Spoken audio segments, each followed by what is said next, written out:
Hello दोस्तों, स्वागत है आप सभी का हमारे YouTube चैनल में जिसका नाम स्टडी माफिया है। दोस्तों यहाँ पर आपको मैं बता दूं कि मैं यहाँ पर आज बात करने वाला हूँ बीए प्रोग्राम सेकंड ईयर के बहुत ही ज़्यादा इंपॉर्टेंट क्वेश्चन के बारे में। जी हाँ दोस्तों, इससे पिछली वीडियो में बात कर चुका हूँ कनाडा और भारत के संवाद के बारे में। तो दोस्तों आज की इस वीडियो में बात करने वाला हूँ भारत और ब्रिटेन की दल पद्धति की तुलना करना है यहाँ पर। तो दोस्तों जो कि हमारा क्वेश्चन ही यही होगा कि भारत और ब्रिटेन की दल पद्धति की तुलना करनी है।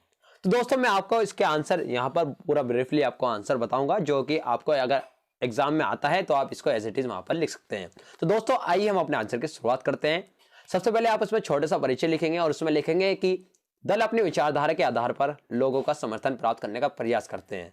भारत की राजनीतिक व्यवस्था ब्रिटेन से सबसे अधिक प्रभावित है, जैसे संसदीय प्रणाली, प्रधानमंत्री का पद, राष्ट्रपति की स्थिति आदि वगैरह।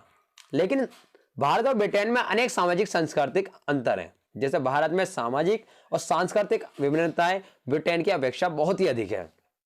ब्रिटेन में दो दलीय प्रणाली है, जबकि भारत में स्वतंत्रता से पहले ही अनेक राजनीतिक दलों का निर्माण हो चुका था और वर्तमान में भी अनेक राजनीतिक दल हैं और भारत में बहुदलीय प्रणाली प्रचलित है।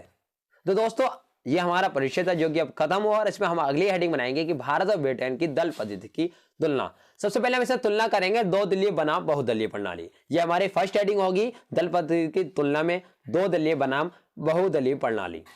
इसमें हम लिखेंगे कि ब्रिटेन में लिखित संविधान नहीं है, अतः ब्रिटेन में कितने राजनीतिक दल हो सकते हैं यह कानून द्वारा निश्चित नहीं है। ब्रिटेन में अनेक राजनीतिक दल हैं, लेकिन इनमें से केवल दो ही दल महत्वपूर्ण हैं, एक तो लेबर पार्टी और दूसरा कंजर्वेटिव पार्टी जो राजनीतिक पर नियंत्रण है, जबकि अन्य दल इतना छोटे हैं कि इनका कोई विशेष महत्व नहीं है। ब्रिटेन में दो दलों के कारण ही मजबूत सरकार का निर्माण होता है, क्योंकि दोनों दलों में से किसी एक दल को बहुमत प्राप्त हो जाता है और सभी मंत्री किसी एक दल के ही होते हैं तथा दूसरा दल विपक्ष के रूप में कार्य करता है। इस प्रणाली से जहां एक और मजबूत सरकार बनती है, वहीं दूसरी ओर विपक्ष भी शक्तिशाली होता है।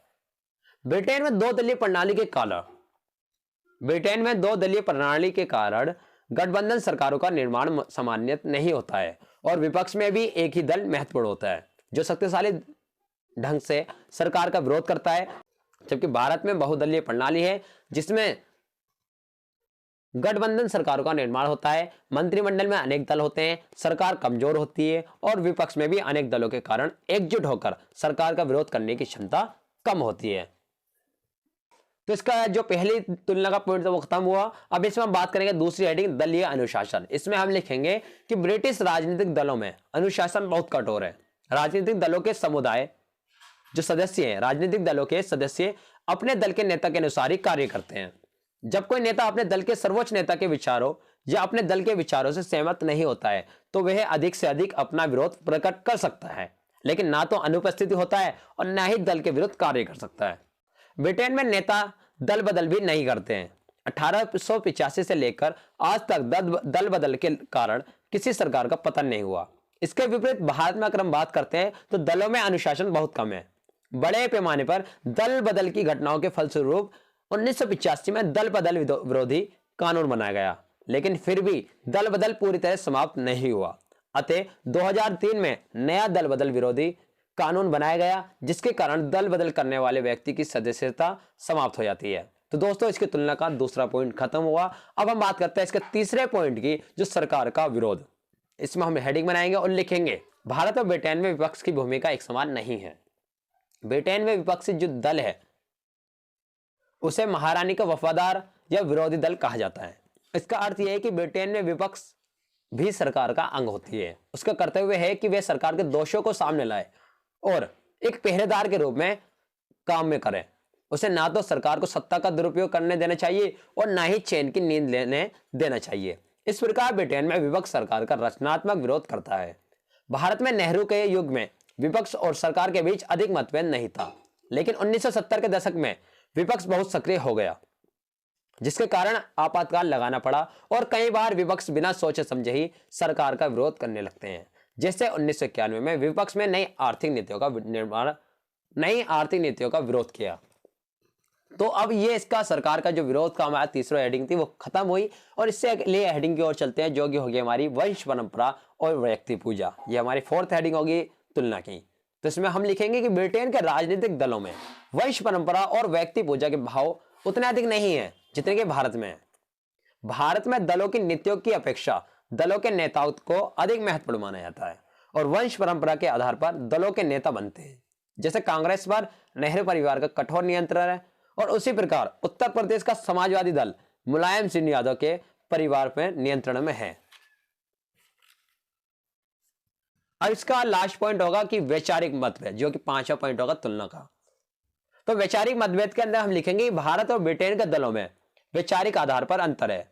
ब्रिटेन में लेबर और कंजर्वेटिव पार्टी के ब्रिटेन के संबंध में आधारभूत विचार एक समान नहीं है। जैसे दोनों ही दल राज परिवार, संसदीय प्रणाली और कल्याणकारी राज्य का समर्थन करते हैं, लेकिन फिर भी दोनों दलों की विचारधारा में काफी अंतर है। अगर भारत की बात करें तो भारत में विभिन्न दल अलग अलग विचारधारा के समर्थक होने का दावा करते हैं, लेकिन व्यावहारिक रूप से दलों की नीतियों में अंतर बहुत कम होता है। तो दोस्तों, ये हमारी तुलना जो थी हमारी खत्म हुई। इसमें हमने 5 हेडिंग बनाई है और सबसे आखिर में जो बचता है आपको निष्कर्ष लिखना होता है। तो निष्कर्ष में आपको इसमें बता देता हूं। इस प्रकार भारत और ब्रिटेन दोनों संसदीय प्रणाली वाले देश होते हुए भी दल पद्धति के आधार पर एक दूसरे से भिन्न है। ब्रिटेन में सांस्कृतिक और प्रादेशिक विभिन्नताएं बहुत कम है, इसलिए संपूर्ण जनता का प्रतिनिधित्व करने के लिए केवल 2 ही दल ही पर्याप्त हैं। लेकिन भारत में भाषा, क्षेत्र, जाति आदि की विभिन्नताएं बहुत अधिक हैं।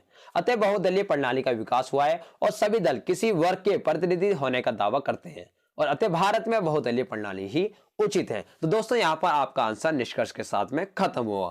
तो अगर आपने इस चैनल को अभी तक सब्सक्राइब नहीं किया है तो इस चैनल को सब्सक्राइब कर दीजिए और बेल वाला आइकन दबा दीजिए, ताकि आपको रोजाना हमारे आने वाले क्वेश्चन आंसर की नोटिफिकेशन मिलती रहे।